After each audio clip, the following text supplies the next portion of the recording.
अब मसला ये है कि इस सारी बात का हासिल और ख़ुलासा ये बनता है कि हमें एक इस्लामी डेडलाइन की ज़रूरत है, और अगर हम इस्लामी डेडलाइन मुकर्रर कर लेते हैं तो ये हमारा मसला हल हो सकता है, और जो दो चांदों की तशवीश हर दफ़ा रहती है ये ख़त्म की जा सकती है। और अब डेडलाइन किस तरह मुकर्रर की जाएगी, क्योंकि हमारे नज़दीक दुनिया की बुनियाद ही खाना काबा से है, दुनिया ही अल्लाह ताला ने खाना काबा से बनाई है, मक्का मुकरमा से बनाई है। तो हमारे नज़दीक जो दुनिया का सेंटर जो माना जाना चाहिए वो तो खाना काबा है ही। और अब अगर हम इस बात को देखने में बज़ाहिर हमें ये नज़र आता है कि हमारे यहाँ सूरज मसलन पहले तुलू होता है, और सऊदी अरब में हमसे बाद में तकरीबन 2 घंटे बाद हमसे सूरज सऊदी अरब में तुलू होता है। और इस तरह ये हमें लगता है कि सऊदी अरब हमसे 2 घंटे लेट है, सूरज हमसे 2 घंटे बाद पहुंचता है। लेकिन अगर हम डेडलाइन को इस तरह की मुकर्रर करें तो नतीजा ये निकलेगा कि हम जो है सऊदी अरब से 2 घंटे पहले नहीं हैं, बल्कि हम सऊदी अरब से 22 घंटे बाद हैं। और उसकी वजह यह है कि यहाँ पे 2 बातें बिल्कुल कन्फर्म हैं। पहली बात यह कि सऊदी अरब के बाद वाले जितने ममालिक हैं वो सऊदीया के बाद चाँद देखते हैं। जैसे हमारे यहाँ जो सऊदीया के बाद मसलन जो अरब ममालिक हैं, इसी इराक़ है, इसी तरह मिस्र है, और इसके अलावा जो अफ्रीका के जो ममालिक हैं मसलन अलजज़ायर, मराकश वगैरह, यहाँ के उलमा के साथ मुझे मिलने का इत्तिफ़ाक़ हुआ तो उन तमाम हज़रात ने बताया कि हम बाकायदा चाँद का मुशाहिदा करते हैं, सऊदीया के बाद हमें बाकायदा चाँद नज़र आता है। और दूसरी तरफ जो पाकिस्तान से पीछे ममालिक हैं मसलन इंडिया है, बांग्लादेश है, वहाँ पे चाँद नज़र नहीं आता। तो अब मसला ये है कि हम डेडलाइन किस तरह मुकर्रर करें, किस जगह को हम डेडलाइन समझ सकते हैं और जहाँ से चाँद की तारीख़ का फ़ैसला किया जाना चाहिए। तो इसके लिए जब अगर कुरान और हदीस में गौर करें तो हमें एक हदीस मिलती है कि हदीस पाक में आता है कि सूरज रोज़ाना तुलू होने से पहले अल्लाह ताला से इजाज़त तलब करता है कि या अल्लाह अगर इजाज़त हो तो मैं तुलू हो जाऊँ।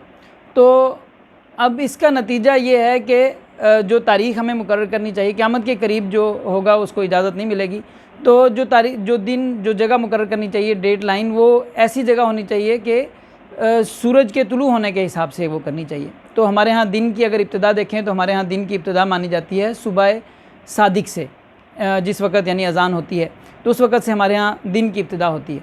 तो अब मक्का मुकरमा में जब सुबह सादिक है उस वक़्त हमें देखना होगा कि उस वक़्त सूरज कहाँ पे होता है। तो इस बारे में हमारे अकाबिर में एक छोटा सा इख्तिलाफ़ है कि सुबह सादिक कितने जो है वो सूरज पहले हो तो सुबह सादिक मानी जाती है। और इस बारे में जमहूर का कौल तो यह है कि 18 दर्जे जब ज़ेर उफ़क़ होता है सूरज तो उस वक़्त सुबह सादिक मानी जाती है, जबकि मुफ्ती रशीद अहमद साहब का कहना है कि जब सूरज 15 दर्जे ज़ेर उफ़क़ होता है तो उस वक़्त सुबह सादिक मानी जाएगी।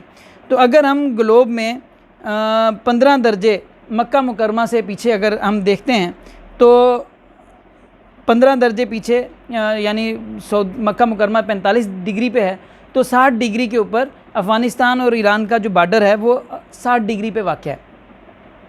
तो और अगर 18 दर्जे उसको देखें तो उससे 3 दर्जे और नीचे आएंगे तो ये पाकिस्तान और अफ़गानिस्तान की बॉर्डर के पास कोई जगह है। तो इससे ये मालूम होता है कि ये जो पहेली है असल में वो इसी मकाम के अंदर है। ये अफ़गानिस्तान के जो दोनों या तो अफ़गानिस्तान और ईरान की सरहद यहाँ पे है, या अफ़गानिस्तान और जो पाकिस्तान की सरहद है इसमें है।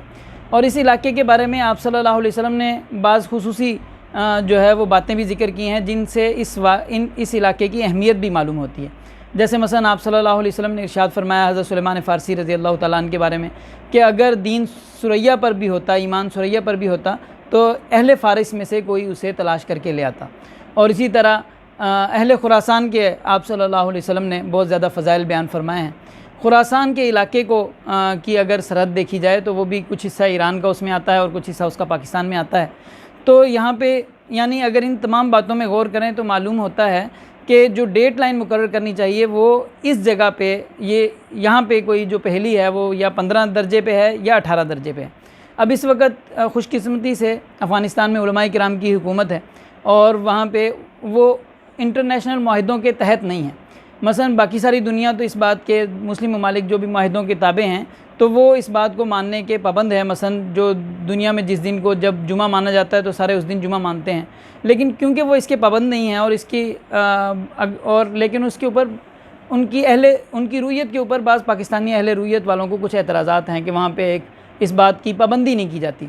तो अगर वो खुसूसी तौर पे इन दोनों मकामात के ऊपर जो है रूयत की बाकायदा एक तरतीब बनाएं और अगर वो एक मुकर्रर कर दें एक तरह से लाइन के भाई ये जो है डेट लाइन है और यहाँ से दिन शुमार किया जाएगा। मसलन जुमा अब जहाँ से चाँद नज़र आता है, अब हम झगड़ा जो है पूरी दुनिया में और कहीं पे भी नहीं, चाँद में सिर्फ इसी मकाम के ऊपर चाँद में झगड़ा होता है कि चाँद नज़र आया है या नहीं नज़र आया। तो अगर यहाँ पे अगर ये डेट लाइन मुकर्रर कर दें और गौर व फिक्र करने से, मुख्तलिफ बार बार मुशाहिदा करने से ये जगह मालूम हो सकती है। तो और उसके बाद मसलन वो तय कर दें कि भाई यहाँ से आज जो है हम जुमे का दिन यहाँ से शुरू हो रहा है, इस जगह से शुरू हो रहा है। तो अगरचे सारी दुनिया के इस्लामी ममालिक में उस पर जो कानूनी सतह पे तो अमल नहीं हो सकेगा, लेकिन अहले इल्म हज़रात के यहाँ उनकी बात एक हुज्जत रखेगी। तो उसके मुताबिक ये मसला भी हल हो जाएगा कि जिस दिन जुमा है और अगर जुमे वाले दिन 27 तारीख़ खाना काबा में आ रही है तो अगले दिन घूम के दोबारा जो है हमारे पास भी जो जब 27 तारीख़ होगी उस दिन जुमे का ही दिन होगा। तो बहरहाल मेरी अहले इल्म हज़रात के लिए ये एक राय है और इस पे गौर व फिक्र करने की मैं दावत देता हूँ। उम्मीद है कि साथी इसको एक मुस्बत अंदाज़ में देखेंगे। इसमें गलती भी हो सकती है और उस पर जो गलती है उसकी वजाहत भी की जा सकती है। बहुत बहुत शुक्रिया, जज़ाकल्लाह।